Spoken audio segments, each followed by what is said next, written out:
皆さんこんにちは。Over 40s ギターです。Hey everyone, this is Terry with Over 40s Guitar. If you do not understand Japanese, that's okay. Don't worry about it. I have closed caption or English subtitle available.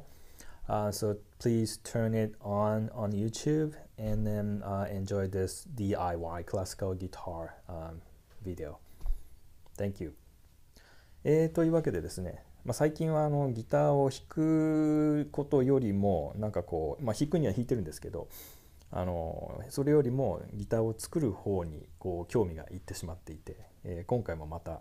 新しく作るわけなんですけれども、これは僕自身にとって、2作目のクラシックギターになります。今まで、4本いわゆるスチール弦のアコースティックギターですね、アコギ、いわゆるアコギを作ってまして、それの後にクラシックギターを1作作りました。でそれの後に、今回この2作目のクラシックギターを作っています。これから作ります。2作目とはいえまだまだ練習フェーズです。で今回の目標は1作目でやらかしてしまった、いくつかの失敗を繰り返さないように注意しつつ、もう少し自分がこういうクラシックギターが欲しいなと思っているようなものに近づけられればなとは思ってます。とはいえですね、1作目もそれなりに弾けるものはできたかなとは思ってまして、音も別に悪くはないんですけど、だからといってベストかって言ったらそんな感じではなくて、もうちょっとなんかこうクラシックギターのなんかすごいポーンっていうような甘いトーンっていうんですかね、そういうのが前面に出るようなのを作りたいなと思ってはいるんですけど、1作目は残念ながらそこはならなかったと。ちなみに1作目の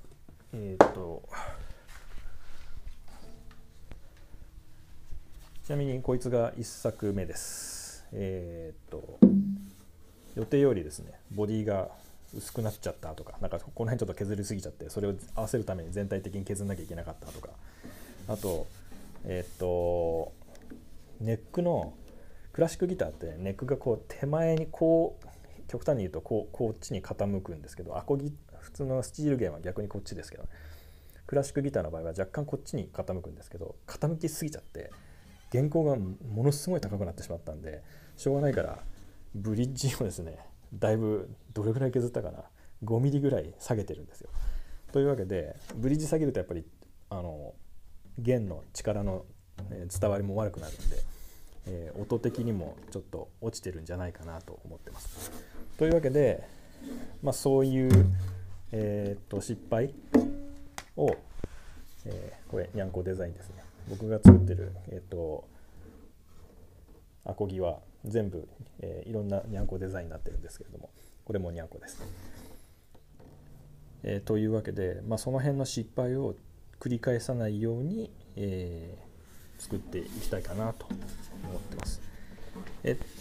では、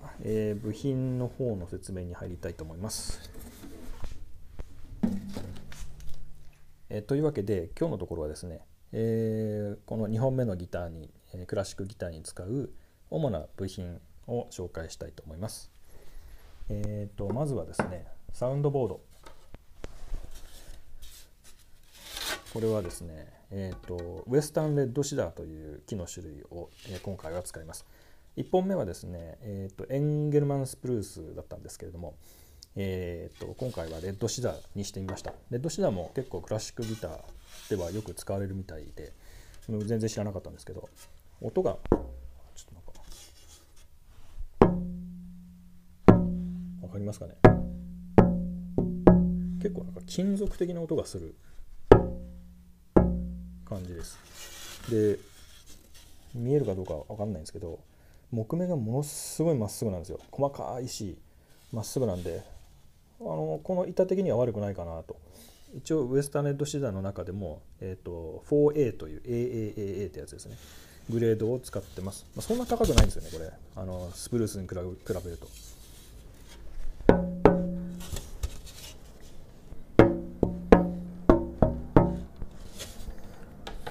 というわけでこれがサウンドボード。ネックはホンジュランマホガニーを使います。多分これグレードセカンドグレードぐらいのやつですかね。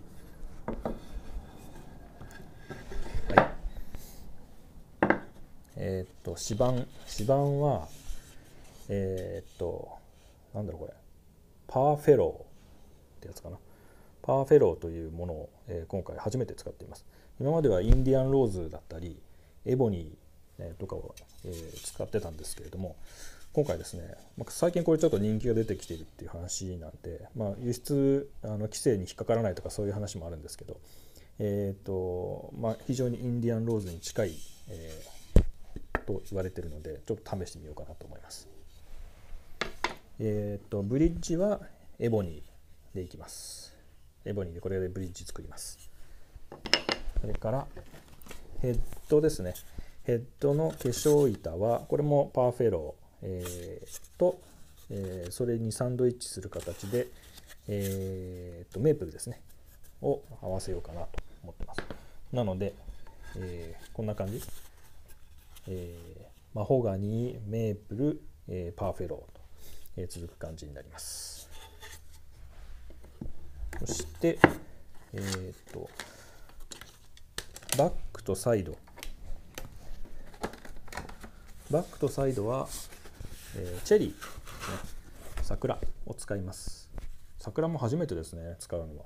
今まではインディアンローズだったりとか、あとなんだっけ使ったの、マホガニーを使ったことはありますけど、アコギで、チェリーを使うのは今回初めてですので、ちょっと楽しみ、どんな風になるのか。これはブックマッチされているやつなので、これを接着して、ギターの形にしていきます。厚さも全然分厚いんで、これもっともっと削らなきゃダメですね。 2.5 ミリぐらいまで削ります。今多分4ミリ5ミリぐらいあるのかな。やります。サイドもこれ今ちょっと2枚くっつけちゃってて、もう書き込みいろいろ切る、寸法通りに、こう書き込みをしてるんですけれども、これも全然分厚いので、これを2ミリぐらい、片側2ミリぐらいですかにしていきます。多分これ3ミリずつぐらいあるのかな。なので1ミリ削る感じですかね。ロゼッタ、今回使うロゼッタはこれです。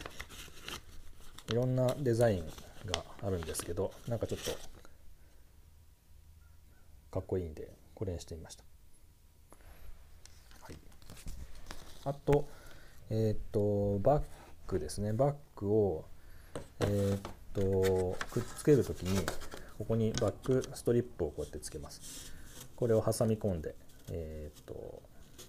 くっつけます。そうすると裏返したときにちょっとおしゃれになるかなと。はい、で設計図は前回1本目作った時は、1966年の、ラミレツというのを使ったんですけど、今回は、この、ロバート・オブライアンさんのクラシックギターの、図面を使いたいと思います。プランを使いたいと思います。基本的にはシンプルなハウザーの、なんですか、ファンブレースっていうんですかね、扇形のこれの図面です。前回作ったやつはもうちょっと難しいやつで、斜めにこうブレースが入ってるやつなんですよね。なんか音の調整とかがそれ入ってるとちょっと素人には難しいかなと思ったんで、もうちょっとシンプルなやつにします。でこのロバート・ブライアンさんはすごいビデオとか YouTube とかでも有名なんですけど、かなり詳しく書き込んであるんですよ。ここをこうしろああしろって。なので2本目作る時の勉強になるかなと、思ってます。でこれを作るためのギターの型みたいなのがあって、まず一つは、アクリルのこのテンプレートですね。これは買いました。このプランのテンプレートです。でこれをギターを作るときにモールドっていって、いわゆる型に入れながら作んなきゃいけないんですよ。こういうモールドの図面も提供されてるんですけど、でこれ今回作りました。結構大変でした。MDF にこのなんていうんですかね、MDF でプライウッドを1枚挟み込んでます。のでかなり、重くてでかいんですけど、これの中でギターを組み立てていくことになります。よいしょ。今までアコギ作った時はモールドをもちろん使ったんですけど買ってたんですよね。で今回は自分で作ってみることにしました。というかこれのモールドがなかった売ってなかったっていうのがそもそもの理由なんですけど、ここまでは終わったんで次いよいよギターの制作に入れるぞという段階になってます。あとはですねカーフィングだったりとかバインディングとか足りない部品もいろいろまだあるんですけど、それはそれでおいおい、必要になってから、足していきたいと思っています。そんな感じで、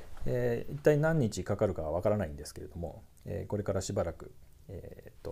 クラシックギターを作りながら、その様子を投稿していきたいなと思っています。というわけで今日はですねこのネック用の木材を切って、カンナ掛けするところぐらいまで、やろうと思います。これを切るにはこれちょっと分厚すぎるので、これを、もう少し薄くするんですけれども、それのためには、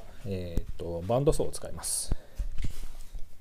バンドソーこれです。両尾。もうこれ目標の薄さにセットしてあるんですけれども、これで、この木材をネックの木材を薄くしようと思います。それではまずこの、ネックの木材ちょっと分厚すぎるんで、薄くしようと思います。この線に沿って切っていきます。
いい感じにまっすぐは切れているんですけど、一応これ、バンドソーなんでそんなにまっすぐは切れてるはずはないので、これからカンナ掛けします。というわけで薄くなりましたと。これスライスしたやつですね。これなんか他に使えそうだな。ちょっと取っておこう。で、こいつがですねターゲットの、4分の3インチぐらい、19ミリぐらいですかねに、なりました。でこの面バンドソーで切ったんでちょっと多少デコボコしているんで、すぐに見えますけど、触ってみるとちょっとデコボコしているのが分かるので、これをカンナ掛けして平らにしたいと思います。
というわけで、ネックの木がまっすぐになりました。一応こうまっすぐな状態を確認。大丈夫ですね。裏側も大丈夫。OK。ということで、次の工程はこの部分ですね。ここを斜めにカットして、でそれを反対側にくっつけてこうクッて曲がったネックですね。このネックというかヘッドのところを作るところをやりたいと思います。というわけで今日はこの辺で。それでは。